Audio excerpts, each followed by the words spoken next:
બજરંગ દળ અમરેલી અને સમર્થ વ્યાયામ મંદિર દ્વારા અખંડ ભારત સંકલ્પ દિવસ નિમિત્તે મશાલ રેલી યોજાઈ।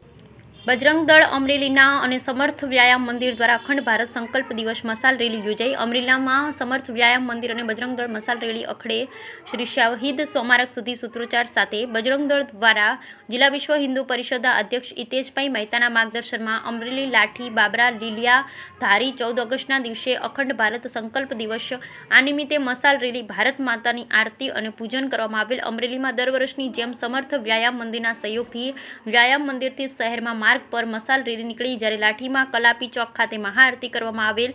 આ પ્રસંગે વિશ્વ હિન્દુ પરિષદના જિલ્લા પ્રમુખ હિતેશભાઈ મહેતા, જિલ્લા ઉપપ્રમુખ રશ્મિનભાઈ ત્રિવેદી, વિજયભાઈ દેસાઈ, સમર્થ વ્યાયામ મંદિરના રમેશભાઈ પેથાણી, સંજયભાઈ ટાંક, પ્રણવભાઈ ભીમાણી, સુમિતભાઈ કાબરિયા, કિશોરભાઈ મિશ્રા, જિલ્લા સહમંત્રી વિપુલ દવે, અમરેલી શહેર પ્રમુખ પ્રતાપસિંહ રાઠોડ, મંત્રી સંજયભાઈ પંડ્યા, દિલીપસિંહ પરમાર, પ્રકાશભાઈ રાજકોર, અશોકભાઈ ભેસણિયા, હર્ષદભાઈ વ્યાસ, કૃણાલ વ્યાસ, AHPના દડુભાઈ ખાચર, મજબૂતભાઈ બશિયા, ડીભાઈ બામટા વગેરે ઉપસ્થિત રહેલા। આ કાર્યક્રમને સફળ બનાવવા માટે જિલ્લા સંયોજક વિદુર ડાબશરાના વડપડામાં, જિલ્લા સહસંયોજક જિગીશુ મહેતા, અશ્વિનભાઈ વાઢાળા, દીપકભાઈ દવે, લાઠી ઇન્દ્રજીતસિંહ ચૌહાણ, બાબરા મેહુલભાઈ કાતરિયા, ધારી મહાવીરભાઈ મિંછા, અમરેલી નગર વગેરે જહેમત ઉઠાવી હતી, તેમ જિલ્લા પ્રચાર પ્રસાર પ્રમુખ રસિકભાઈ વેગડાની યાદીમાં જણાવેલ। બ્યુરો રિપોર્ટ રસિક વેગડા। અમરેલી સમર્થ વ્યાયામ મંદિર અને બજરંગ દળ દ્વારા અખંડ ભારત સંકલ્પ દિવસ તરીકે આજે મશાલ સરઘસ દ્વારા યુવાનો